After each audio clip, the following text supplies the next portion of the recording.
Hi muckers, and welcome back to my YouTube channel. I hope you're all having the best day ever. Thank you so much for clicking on my video today and choosing to spend even a little portion of your day with me. I really appreciate it. Before we get into this video, which I'm very excited for, I want to show you the things I got at Venice Beach yesterday. So I got these two paintings, which are so amazing. So I got this one of Corpse Bride, which you know I love. A bit of Corpse Bride. I have it tattooed right there, so I can't wait to put this one up in my apartment. And then I also have this one from Nightmare Before Christmas, which I absolutely love and is so cute. So let me know what you think of them. I really like them. And then also the final thing. A couple days ago, I was in downtown Disney, kind of like the shopping district of Disneyland, but not actually Disneyland.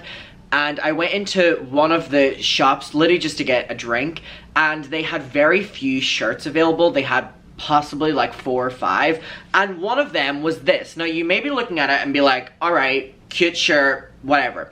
However, this shirt is from Finding Nemo and says, just keep swimming, and that was actually my best friend Alexandra, who has since died of cancer, but that was her slogan. Like, her slogan was always, just keep swimming. That was always what she used to say whenever she was going through her battle. And whenever I saw this shirt, I got really emotional, so I got me and mom matching ones. So I really like it, and the fact that it was there was just kind of like, I was like, she got me. And there's always like those little moments with Alexandra, and so whenever I saw this one, I choked up a little. So anyway, we're gonna get into today's video. So we are gonna be continuing the conversation on from yesterday's video, which was talking about Gabbie Hanna.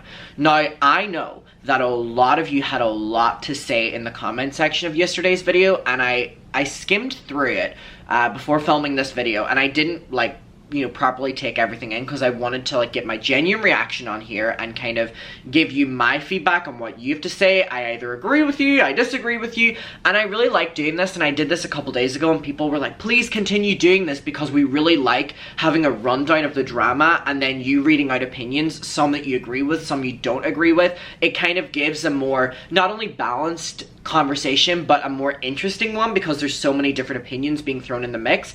And I used to do this a lot whenever I started making drama videos, so we're going to be going right back to that today. So I'm not going to show you everything I showed you in yesterday's video, because I feel like I just want to get into reading the comments. But basically, for context, there was a YouTuber and TikToker called Miss Darcy who had a VidCon meet and greet. I'm going to do this very quickly. Had a VidCon meet and greet. She did a video getting ready for it, and then her next video was no one showed up to it. So it has since started a conversation from YouTubers and from TikTokers, from like the older generation, of what happened to, you know, queuing up and wanting to meet your favorite influencer or YouTuber or TikToker or Instagrammer or online person. Like, VidCon of the past used to be, you know, such an exciting thing of finally meeting your creator, and all the meet and greets, even if it wasn't the biggest creator, had hundreds of people in the line, and that really didn't happen this time at VidCon. And so a couple people were speaking up about their opinions of this, and Gabbie Hanna actually was one of the main people with kind of the biggest responses that people were listening to. And I actually said that I agreed with Gabbie Hanna, which never happens if you watch my channel. I actually do want to kind of hear what Simply Nessa had to say again, because I do know that there were a lot of you that were commenting about what she had to say. So this is what Simply Nessa had to say, then we're going to do Gabbie, then we're going to get to all of the opinions. So for a rundown, here we go. This is the outfit from the meet and greet. So I will see you soon. I gotta go. No one came to my meet and greet. So that was the original video. Anybody else notice that so many influencers with over 500,000, over 1 million followers had empty lines at VidCon? If you don't know who I am, I'm Simply Nessa 15. I'm part of the older generation of YouTubers. I'm part of the generation when VidCon was packed. When people were getting chased from one side to the other side with mobs. I'm telling you, meet and greets had like 3,000 people standing in line. Didn't say for me though. But even my raggedy ass had a long ass line. Like, come on. TikTok completely killed the concept of influencers. I feel like it's so easy to gain a following on here, but that doesn't actually mean that it's gonna translate into like a fandom, I guess.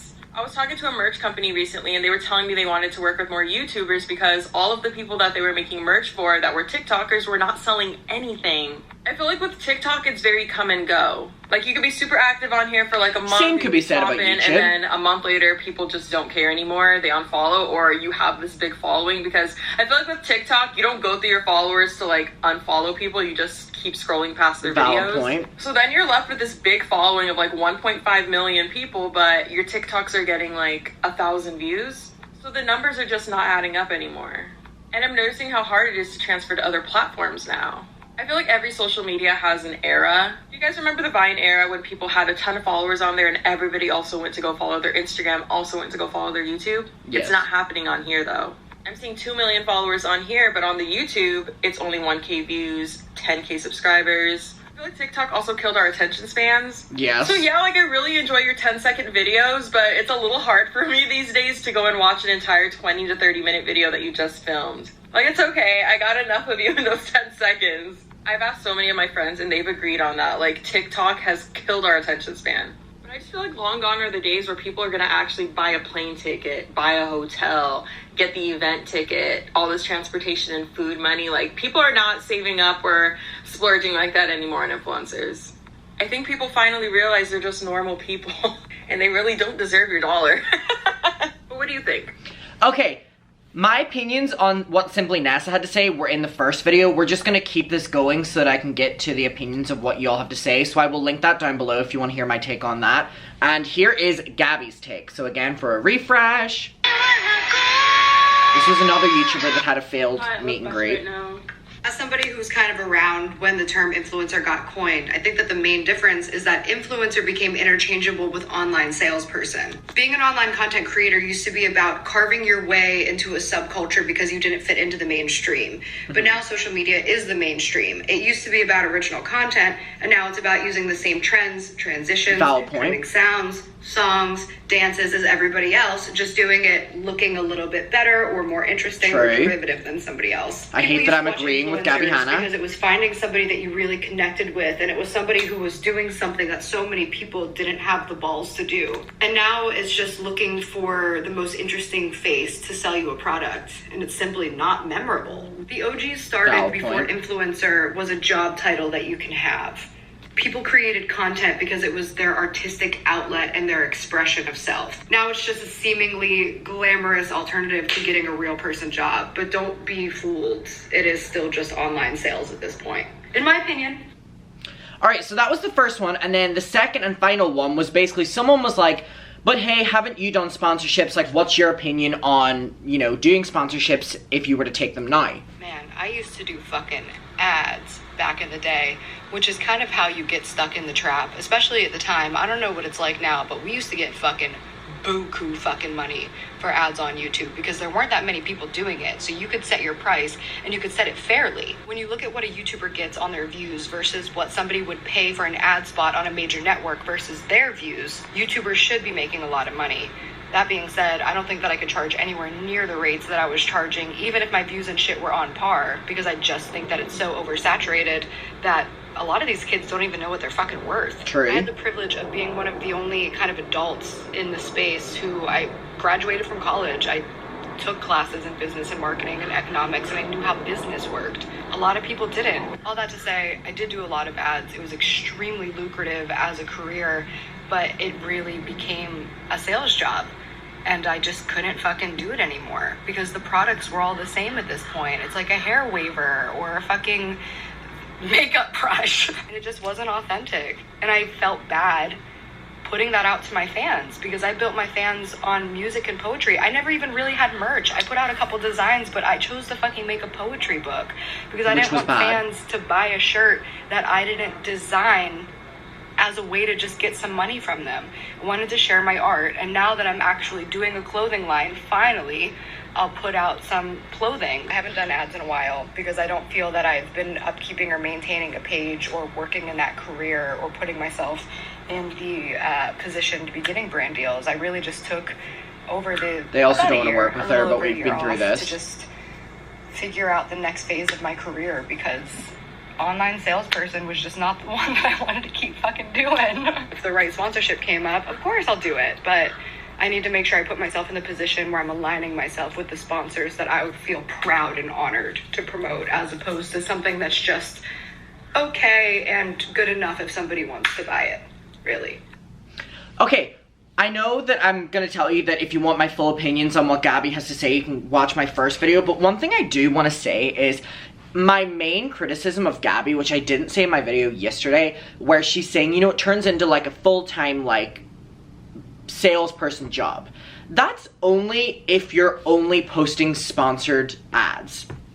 The YouTubers that I like, the TikTokers that I like, and I don't know about you, and I would love to hear your take on this below, are people that get a lot of sponsors. Way more than me.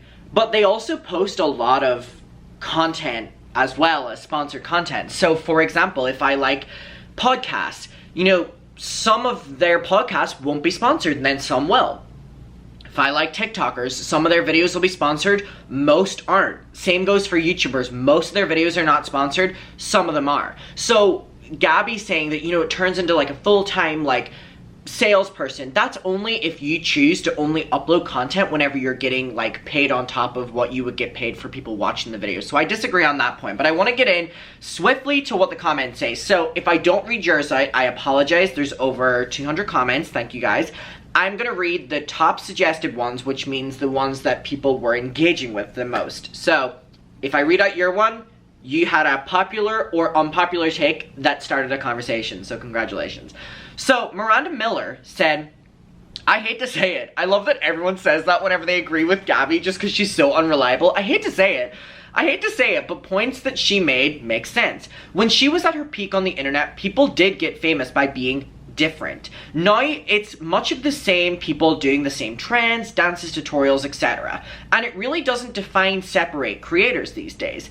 And she has a really good point about people would rather be an influencer over getting a 9-to-5 because it's the easier of the two. Having said that, it's a shame she's not using her degree. Could help her revamp her channel. The word influencer meant something back then. We also technically didn't use the word influencer back then for like YouTubers and stuff like that. It was mainly like Paris Hilton is an influencer, Kim Kardashian is an influencer. Now it's an overused word that annoys the hell out of people. Yup, it's also very cringy. That describes most people on the internet with pretty privilege and no talent. Perfectly put. Thinking they have power because they do stupid trends and they don't even give credit to the original creator of said trend. Yes, that is a great point.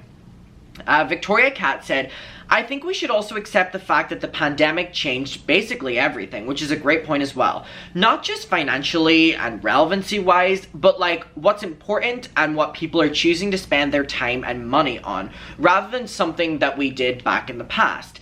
So maybe I'm just ignorant, but I truly believe that, and I completely agree with you. I think the pandemic, above anything else, showed the wealth gap that influencers have. And I definitely think that that's a great point into why people don't really care to line up for meet and greets, why people don't treat influencers as celebrities anymore, because the pandemic really just showed the privilege difference, the power difference, the fact that they were going out and partying every single week while we were locked in our homes, the fact that they could take vacations to different islands and pretend the pandemic didn't exist while we were struggling back at home. Like, I feel like it just showed so much of a division between you and your best friend favorite creator. So I think that's a great point, Victoria.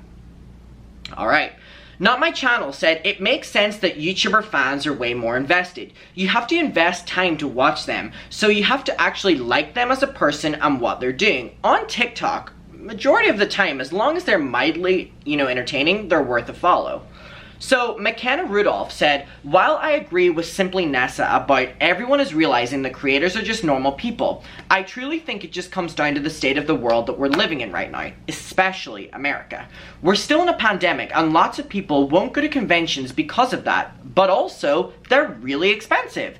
Taking the time off of work, getting plane tickets, getting VidCon tickets, renting out a hotel room, plus if they have children, which again, a lot of the audience of YouTube, the pandemic, some of them had children, some of them are just growing older now and they have different morals. These are all great points, McKenna. Getting VidCon tickets, time to get a babysitter, it adds up quickly. Money has been tight for everyone the past few years, especially since the US economy has plunged into a recession. Hell, even for me, I was hardly able to afford a trip to a tourist town an hour away from me. There's no way I would be able to afford a convention right now, especially one in LA. While I agree with VidCon being an easier platform for those to forget that you're following someone on, leading to inconsistent followers, engagement counts, I also feel that a lot of creators are making this too much about themselves. It's not that people don't like you anymore. It's just that we don't have the time, energy, money to support creators or go to conventions like we did when we were 14 and whenever their parents or guardians were the ones spending the money. Now, we have to spend our own, like, adult money on this shit. Tara said, I can absolutely understand why a whole lot of people would be unwilling to part with the kind of money VidCon was charging to see a bunch of TikTokers at best mildly entertain you for 60 seconds. YouTube creators put a great deal more time and effort into their content and form a connection with their audience, which is why people are far more likely to go pay a high price to go see and interact with them. As for Gabby, I'd have been, content to never have heard from her again. Tara, shitty. So, we have one from Mucky Queen said, you're absolutely spot on, Adam. The difference between liking Dan and Phil back in the day versus liking a TikToker now is huge. It's not like a niche it's not like a niche interest or a parasocial situation where you idolize them. TikTokers seem a lot more real and mainstream. They're also around the same age as their audience, which, I was about to say aliens, as their audience, which very much so plays into it as well whenever it's more of like a friend because they're your age rather than when you're 14 looking up to like 25-year-old YouTubers. And I definitely think that comes into play here, and I agree with you. So when they do ads, merch, or meetups, it doesn't feel right to, line for hours. The Minecraft fans still have a parasocial thing going on where the fans idolize them, will buy their merchandise, and show up to meet and greets. I don't mean parasocial in a bad way, by the way. This is because I said that at VidCon, the biggest audience were for the Minecraft kids. They're not even kids, by the way. They're like my age. I think it's good to have role models, etc. Also, the TikTokers aren't at fault for doing the content they love or what their fans like. It's just a result of the system and how people interact with creators, and I completely agree with you. Generic Name said, I remember Dan and Phil. Dan and Phil are popular in my comments. I remember Dan and Phil years ago when the term influencer was starting to become a much more commonly used term. We're saying they didn't like the term either. They preferred content creator or just creator. The reasoning was the same as Gabby's, and I mean, even we make fun of her for it, but Gabby doesn't like being called an influencer, even though I don't necessarily think she is one. She kind of likes the term artiste more. So, again, do what you will with that. Although they influence people, they don't view it as a primary purpose of what they're doing. They're entertainers and people who wanted to create videos for fun, well before they considered it could be a job. Amazing Phil started uploading in 2006, so giving context that the first YouTubers basically were doing it because they loved it rather than making money or even anticipating it could be a job, which is why the audience saw that passion and why it doesn't translate now. They create because they want to create something and to entertain, not just to influence people into buying products some company paid them to promote. Although, they did still do occasional, sponsor videos back in the day, and I think something really interesting to note is that I don't know if anyone else remembers this, and please let me know if you do. Whenever I would watch YouTubers, especially 2013 to 2015, they would literally, days in advance before a sponsorship, apologize to their audience. I remember this with the YouTubers that I would love. They would literally apologize in a vlog. They'd be like, hey, I hope you guys don't mind, but in a couple days, I'm gonna do a sponsored video. I hope you know, please don't be annoyed at me. They would literally apologize for it. Whereas the argument that TikTokers and, YouTubers and the ones that Gabby's made about selling yourself out, it's almost normal that every single video they'll do is sponsored. So I think that's a great, great, great point. All right, so Andrea said, until she spoke about herself at the end of the second video, she was 100% correct. I really wish these people, so by the way, the fact that my audience is agreeing with Gabby Hanna means Gabby Hanna is doing something right here. I really wish these people who are influencers would actively try to make a positive change. Hence the term influencer. Do something with it. Influence. Even when they speak about current issues, it's because the majority is speaking about it. They trend it for a moment and then they all forget. I think they could grow their following on any or all platforms as well as have a real life popularity if they were passionate about something other than being an influencer and, salesperson.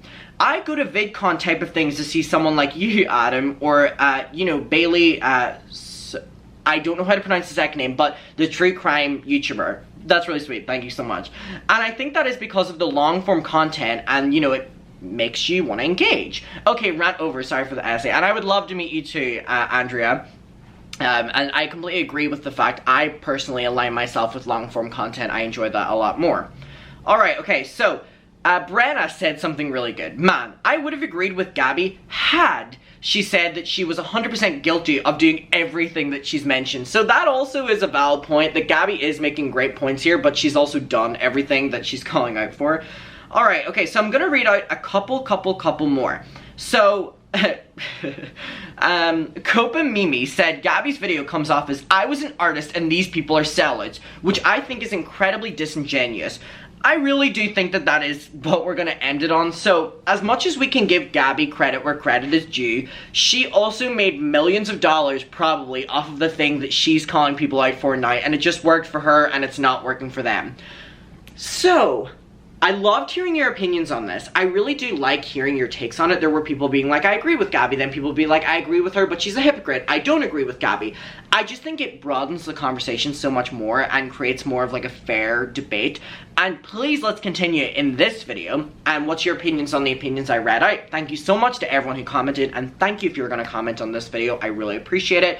I will see you in my next one. Thank you for watching, and bye. Mwah.